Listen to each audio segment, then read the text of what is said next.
Delaware in the building. Y'all ain't ready for the Delaware takeover. Y'all not ready for this unique style and creativity that everybody in the world wants to see. Nadj N Jea is bringing it, and everything they bring got that Delaware swag. Hey everybody! Yeah. Nas got a little more swole, you know what I'm saying? I am not a woman. Not anymore. Quickest transition on record. Y'all don't know why, but I kind of deserve that. Right. That's fair. So yeah, it's G-Dash and J right now on Nadj N Jea, and this is a sort of special, unique episode. And I'll let you carry it actually from right here for a second and tell us what we're going to be talking about. Yes. So on Valentine's Day, I'm doing a show with Maya Bellardo, Thoughts from the Heart. It's going to be an extravaganza. We're going to take you through a journey of spoken word and storytelling to take you through the jazz. Right, her and a full band. The vibes is fire. Also, we also going to have Chef Rail's going to have the food available for you. Go ahead, get yourself some grub, delicious. Prior to that, opening up, there's going to be art from Brian Mills Art, Velvet Poindexter on the walls. Me and my man Grillo, we do a special presentation where it's like spoken word and a soundscape placed to the art. So we're going to give you a poetic artistic connection with that as well. So we got the wine tasting, we got the food, we got the me and Maya doing the jazz, we got the art. Listen, this is like, and then, you know, you get the whole experience with this, and it's for a good cause. Portion of the proceeds go to benefit Delaware Music Network. They're putting a studio inside the Wilmington Library. So yeah, it's a whole. Where's it going to be? It's going to be at Christina Cultural Arts Center. Doors open at 7. Okay, how much tickets? The tickets cost $60 a piece. Okay, cool. Yeah, absolutely. So, tell me how the whole idea started. Where did it come from? Shouts out to a full circle. Why did you moment. snicker about that? Like it was because part of this is a very full circle moment for me. Oh, okay. This started with the first one. Like I do these every quarter. Fun fact. Right. So the first one was with Nadj. All right, go ahead. And it was presented by the Delaware Music Network. Right. That's why I'm like, right. Okay, cool. So the idea came about because great question. I guess because I do spoken word and my brain said, hey, how about we make storylines? I'm always like, give me a word. Well, what if we give you a whole story? Right. And so then I'm like, wait, if somebody sends me songs, then I can create this connection through it. Fun fact, when I did the one with you all, well, with Nadj, and y'all were all a part of it, shouts out to all of you. That was just little mini poems that connected to the things. And then the storyline just happened to come together. I was like, all right, it just kind of flowed. Okay. And then I was like, oh, this should be a story the way it flows through consistent in conversation. Shouts out to Shannon Lally. He told me that. He said, you had me watch it. Right. Oh, that's part of it too. So then the story element came about to fill it out. And then over time, it's just been building. Okay. Yeah. So you feel like maybe in terms of how you've been building these events over the past 2 years, I feel like, right? Yeah. You sort of reached a point where now you have I guess you've had a clear theme every time, but after y'all, I got it. Yeah. I got it. So to be clear, well, maybe it's been a little over a year. So it was Nadj and family. It was I did Ty Mathis, Harvey Road. Then I did one with Aziza, right, at Weedstock on that stage as well. So it's been. The storylines kind of kept getting, I guess, clearer. But after you, I kind of knew, when I did the one with Ty, that was when I started kind of having a clear story. Okay. Can you give any of the storyline for Friday's event? If not, yes. Okay. I will say, it's this conversation is going to be a conversation between me and my cousin. Okay. So I'll say that me and Maya are cousins, and in this conversation through jazz and spoken word, she's trying to tell me why I need to just fall in love. I need to settle down. I need to find my person. Okay. And, and we're going to take you through that journey between songs and music, and I'm like, we'll see. Okay. Okay, I know you can't explain everything for obvious reasons. Mhm. Can you give a little bit more about, I guess, maybe the band and sort of the back and forth banter and how you think that'll all Yes. work out? Yeah. So she has a 3-piece. Now Okay. she selected her jazz band. So she has them there. The vibe, the conversation will literally be Mhm. we transition in song and in poem. Yeah. Right. So the conversation will have moments of her literally telling me, well, you should try X, Y, and Z. Mm-hmm. And then I'm thinking, and I get into, and I respond to her in poem, in flow. Got Right. you. And then vice versa, where I might end the poem and say, see, that's how I feel. She's like, well, really, you should feel like beat drop, band play, we're in song. Yes. Right. So it's kind of so there's a little theater to this too. It's a lot of theater. Yeah, which is dope. Yeah. Yeah. So it's a great time. Cool. So do you have wait, this is on Valentine's Day? Yes. This is on Valentine's Day. So if you got somebody, bring your person. If you by yourself, come on. Because listen, why not? We here. I'm outside. Right. Do you have a Valentine this year? Okay, cool. Do you want one? That sounds expensive. 100%. Like one of the reasons of many that I'm glad I'm not in the dating world is the expense of basic stuff. You got the right expense now. of a wife. So like, what are you talking about? It's different though. You know what I'm saying? It's different though. Yeah. Because y'all both together forever. But right. Y'all still. But like you got like if you're you still gotta wine and dine. If you're going on multiple dates, you know what I'm saying, over the course of a week, that is like that could basically be a mortgage. Why would you date somebody? That's a lot to do in a week. I agree. But I'm not doing multiple in a week. Okay. How often do you date your wife? It's few and far between right now because of all the stuff going on. It's completely different. He said, listen. Unfortunately. He said she knows I have a checking in the savings. Well, she knows we got 2 kids and all kinds of bills and literally no time, and a babysitter costs like $60 an hour right now. You know what I'm saying?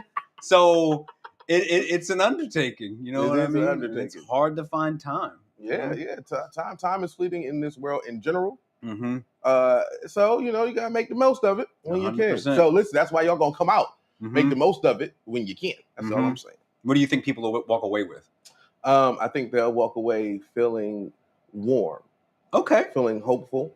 Okay. And feeling loved. Because even if you're single or whether you're with somebody, the energy is just going to feel good and feel like it's a warm, loving feeling in the room. Like, okay, all right, you're going to bounce, right? So get your shoulders together. There's going to be some bops in there.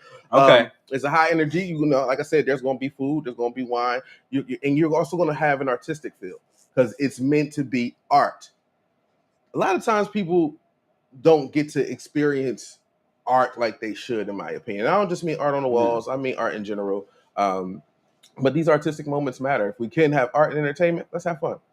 So go into that a little bit if you want. Like, you know what I mean? Like, how do you feel that?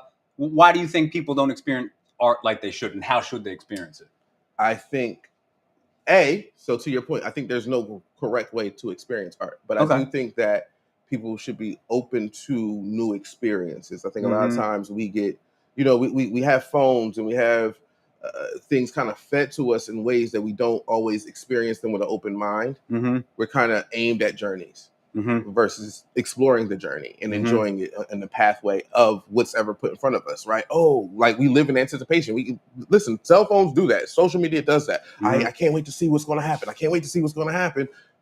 Come and enjoy it and enjoy what's going to happen. Embrace it. Let it take you on it. Absolutely. Okay. I respect that completely. Yeah, you do shows like that. No, I think I'm not as sort of conscious about it, but I when you say it, I'm more aware of it. But I just kind of do what I do. I'm not necessarily thinking, how can I mean, I do think about the overall experience for sure. I don't know how you can avoid that. You know what I'm saying? Like you have to have some basic thoughts in line. But I guess I'm not actively thinking about how art should be perceived. It's just like, this is how I cook, and here's a meal. Hopefully you like it. If not, I understand. You know what I mean? Yeah. I think I don't, probably because I do a lot. Meant to mention this. So in case you don't know, I do a lot of improv. So I do freestyle poetry. I didn't Right. say that. I didn't actually say it. And if somebody never Yeah. heard of me, they If- may okay, have fair no enough. clue that Fair enough. that's how this cooks out. Yeah. So because of me doing improv poetry, a lot of what I can do is comes off of feeling, comes off of the moment and the energy. Mm-hmm. Right. I never think that somebody should be told how to take in art. I just think that sometimes people should be open to taking art. Right. And I think that a lot of people, for some good reasons and some not, walk into certain situations. And honestly, I think specifically, like, okay, number one, let me first say, I think jazz is probably the great American art form. You know what I'm saying? Just personally, and I'm not a jazz musician, but I recognize what it is and what it's supposed to do. But I think jazz is such an institution now that people walk into jazz experiences with the preconceived notion of how it should be.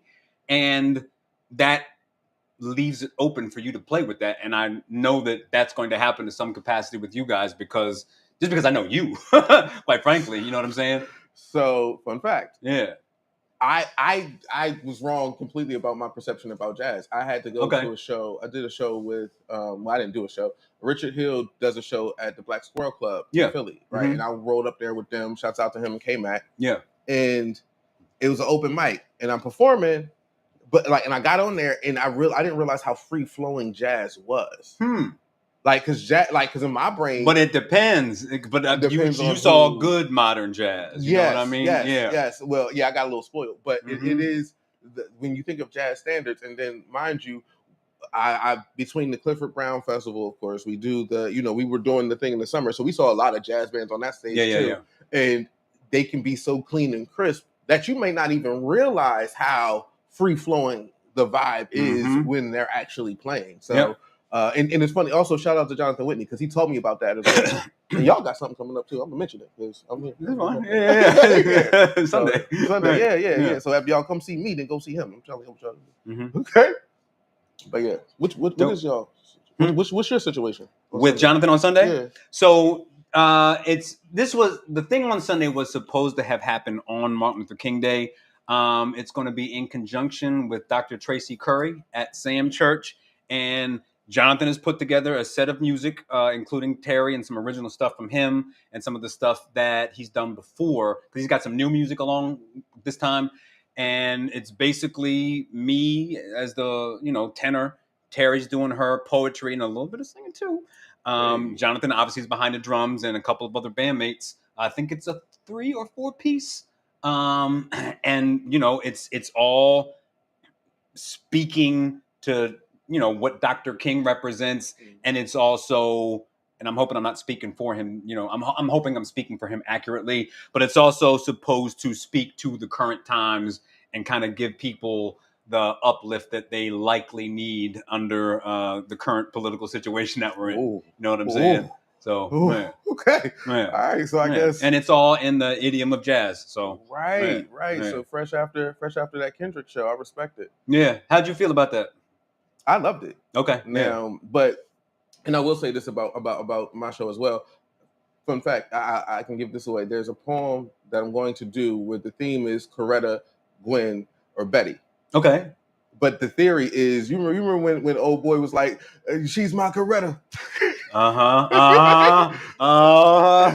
Yes. Are you really ready for your Coretta? Like, no, sir. No, sir, you are not. Clearly. And history has determined that. Because after you said that, you then had a lot to say about Nazis, and I'm pretty sure Coretta would not be there for that part. So maybe in a couple more years you'll be ready, but clearly you're not there yet. Clearly I'm not there yet.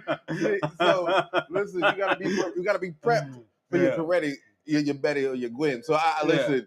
But when it comes to those freedom fighters now, and I say that also because like these people were fighting revolutionary vibes. So like the Kendrick Lamar halftime show, I understand why some people didn't like it. They just I actually don't. Really? I mean, I literally. Really? So, I mean, I made a video, and basically, I gave a pass to anyone who's like, I'll even up it. I gave a pass to anyone who's like 55 and up, and if you are a clear conservative. But if you're like the average, certainly black person who's like 35, I have no idea why you wouldn't like it. But why do you? Yeah, please. I hate being on this side of this conversation, but I will explain why I loved it in a million ways. And I will have to say why I love it because I can't not do that. Yeah. But the reason why some people didn't like it is because some people just wanted the slaps. They wanted the songs that they loved, the songs that they know. They want to hear "We Gonna Be All Right." Like that's what they wanted. That's great. Yes, they wanted that. They want just anything that can make them just bop. But that's not Kendrick. Listen, right?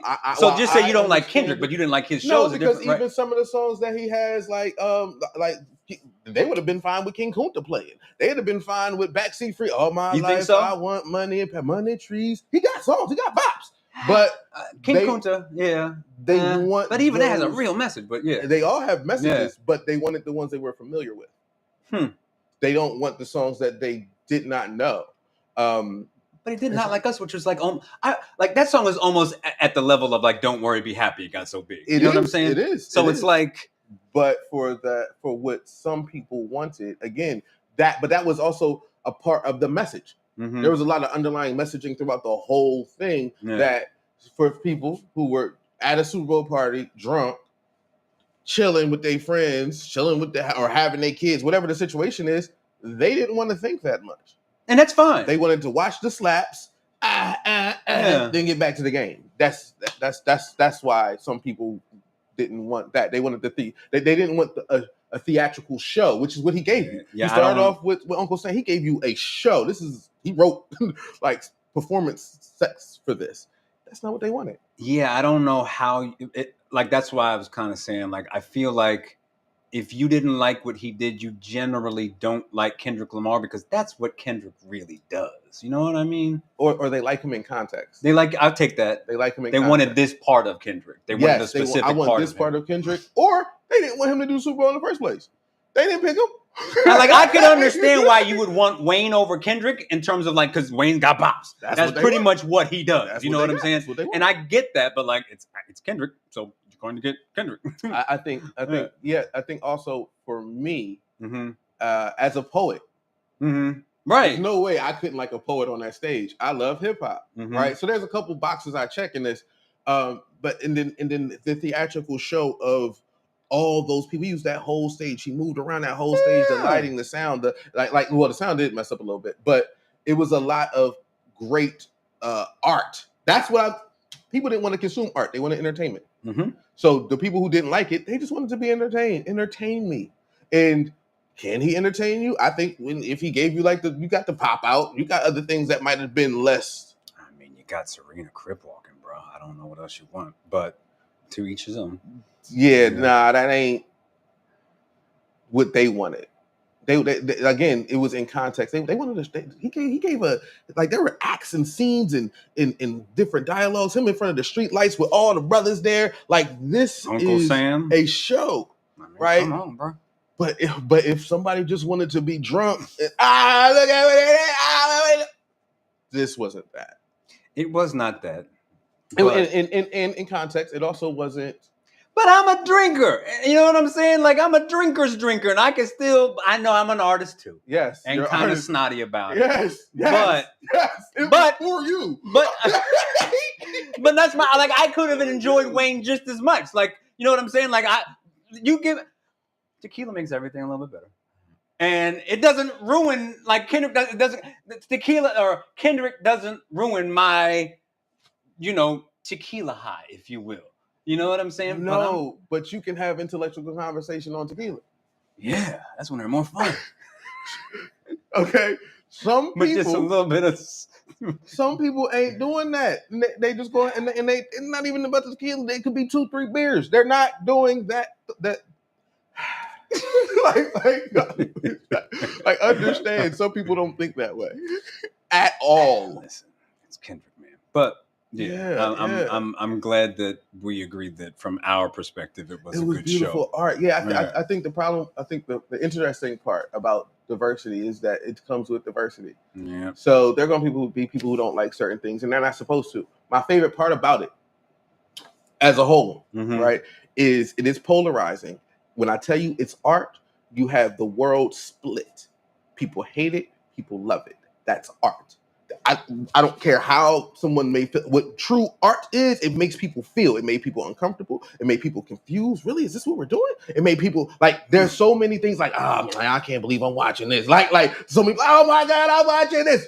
That is what art does. I promise you, it will be the most replayed show ever. I think that is.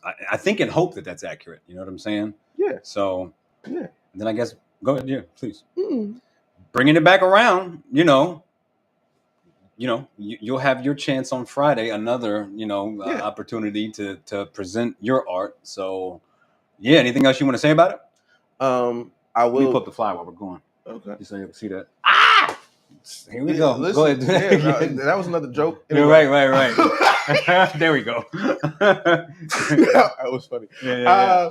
With that said, I think that I will say, when people come out, it's going to be what I want people to gather is to be able to enjoy themselves, to feel love. If you want to think, you can think. Mm-hmm. There's going to be times when you might be like, really? And then there's going to be times when you be like, all right, I like it. It's fine. It's okay. Right. Like your heartstrings might get pulled a little bit, Mm-hmm. right? But we going to also keep you moving, make your shoulders move, and just going to be a good time. So I think finding the balance between art and entertainment in that moment is what I'm looking for. Okay.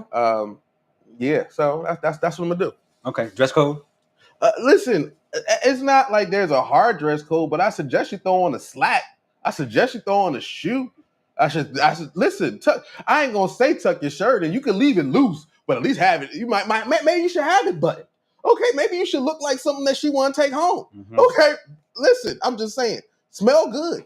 Know you smell good. Please smell good. Know you smell good. Like I want you to feel or like, at least don't smell bad. Nah, know you smell good. I want you to know you smell like is that me? Oh, hold on, wait a minute. I want you to feel like you're taking yourself out. Okay, you can take yourself out. Mm-hmm. That's what we're gonna do. So yeah. All right. Well, that's it, everybody. Yeah. Go to the event on Friday. Bring your date, and it's gonna be dope. Yes. Or you can come by yourself. If you bring your date, you get a discount because it's a discount on 2 tickets. Gotcha. But if you come by yourself, then you came by yourself. Listen, there's somebody else gonna be there single too. Enjoy, and it benefits a great cause. And it does because the Delaware Music Network putting a public studio for the people inside the hottest library in the country. Oh well, who doesn't want to support that? Do yourself a favor. There it is, y'all. So Friday night. Thank you, sir. Thank you. All right. There it is, y'all.